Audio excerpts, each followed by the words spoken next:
وسلم القبر أفضل منزل من منازل الآخرة فمن نجا منه فما بعده أيسر منه ومن لم ينجو منه فما بعده أشد منه ചിതലും പോയുക്കൾ താവളം പെരുത്തുണ്ടതിൽ സന്തോഷമാണവകൾക്ക് നീ ചെല്ലുന്നതിൽ പൊൻവർണ്ണ കോമള മൃദുലമായി ശരീരമിൽ സമരത്തിലാണ് പരസ്പരം തിന്നുന്നതിൽ കതില്ലറേഷൻ വേണ്ട പോലതിലുണ്ടോ ക്യൂ സിസ്റ്റമില്ല തള്ളലാണത് കൊണ്ടാ. ബഹുമാനപ്പെട്ട ഉസ്താദുമാരെ, പ്രിയപ്പെട്ട എന്റെ ശബ്ദം ശ്രവിക്കുന്ന ശ്രോതാക്കളെ, പ്രിയപ്പെട്ട വിദ്യാർത്ഥി സുഹൃത്തുക്കളെ, ഞാൻ നിങ്ങൾക്ക് മുമ്പിൽ എഴുന്നേറ്റ് നിന്നതിന്റെ ഉദ്ദേശം എന്നുള്ളത് ഖബർ എന്ന മണ്ണറ എന്ന വിഷയത്തിൽ അധിഷ്ഠിതമായ കാര്യങ്ങൾ സംസാരിക്കാനാണ്. അതിനെ തുണച്ച റബ്ബ് സുബ്ഹാനഹു വ തആലയെ ഞാൻ ആദ്യമായി സ്തുതിക്കുന്നു. അൽഹംദുലില്ലാഹ് അൽഹംദുലില്ലാഹി അലാ കുല്ലി ഹാൽ. പ്രിയപ്പെട്ട വിദ്യാർത്ഥി സുഹൃത്തുക്കളെ, ലോകത്തിന്റെ കുതിപ്പും കിതപ്പും മനുഷ്യന്റെ ജീവിത ആഡംബരത്തിൽ വലിയൊരു മാറ്റം സൃഷ്ടിച്ചുവെങ്കിലും ഈ ആഡംബരം വെറും നൈമിഷികമാണെന്നും ഈ ആഡംബര ജീവിതത്തിനപ്പുറത്ത് മറ്റൊരു ജീവിതമുണ്ടെന്ന വാസ്തവത്തെ മറന്ന് അലക്ഷ്യമായി ജീവിക്കുന്ന ഒരു പുത്തൻ സമൂഹത്തെ നാം ഉത്ബുദ്ധരാക്കേണ്ടിയിരിക്കുന്നു.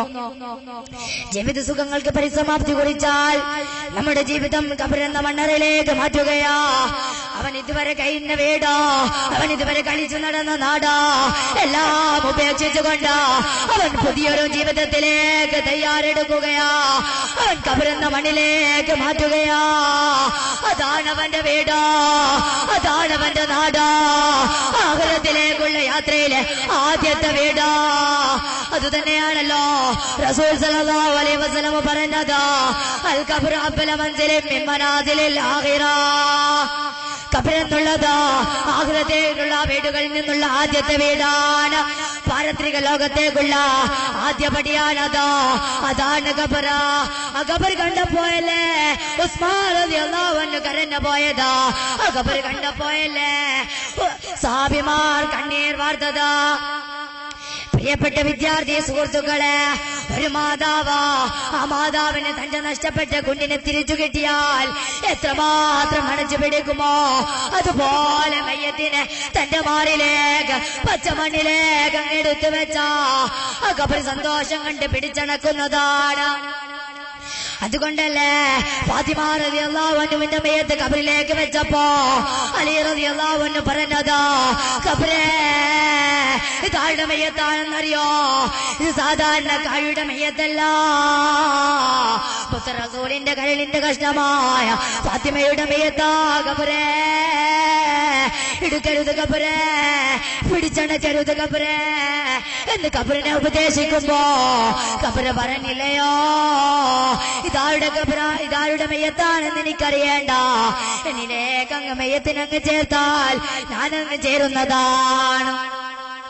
പ്രിയപ്പെട്ട വിദ്യാർത്ഥി സുഹൃത്തുക്കളെ, ഖബറിന്റെ അവസ്ഥ ഇതാണ്. പിന്നെയോ ചിതലും പാമ്പുകളും തുടങ്ങി വിഷമുച്ച ജീവികൾ നമ്മളെ കാത്തിരിക്കുകയാ. എന്നിട്ടോ നമ്മുടെ ശവം കാർന്നു തിന്നാൻ തിരക്ക് കൂട്ടുകയാ.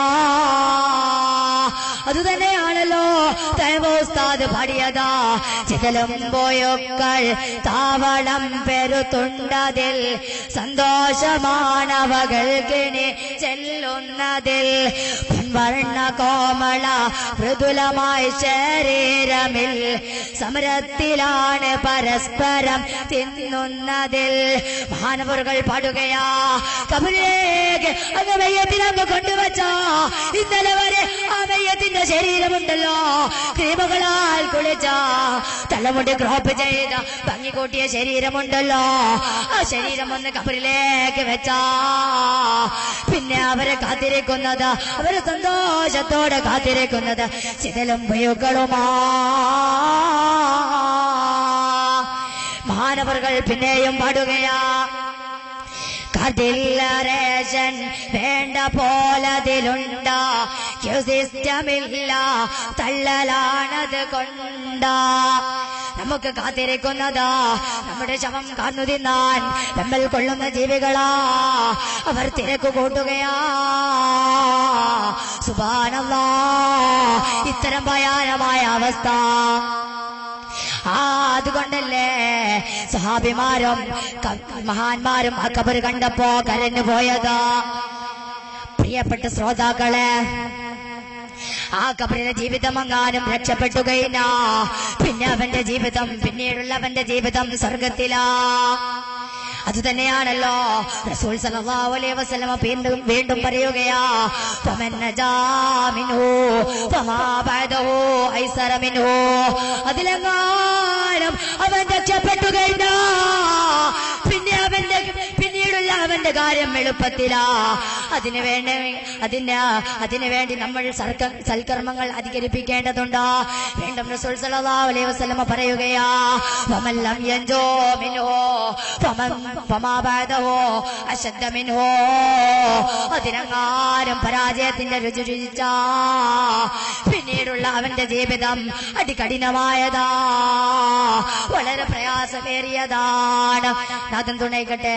നമ്മുടെ ഖബർ ജീവിതം അല്ലാഹു സുബ്ഹാനഹു വ തആല സ്വർഗ്ഗപൂന്തപ്പാക്കി മാറ്റട്ടെ എന്ന് മാത്രം പറഞ്ഞുകൊണ്ട് ഞാൻ നിർത്തുന്നു. വാഖിറു ദഅവാനാ അൽഹംദുലില്ലാഹി റബ്ബിൽ ആലമീൻ.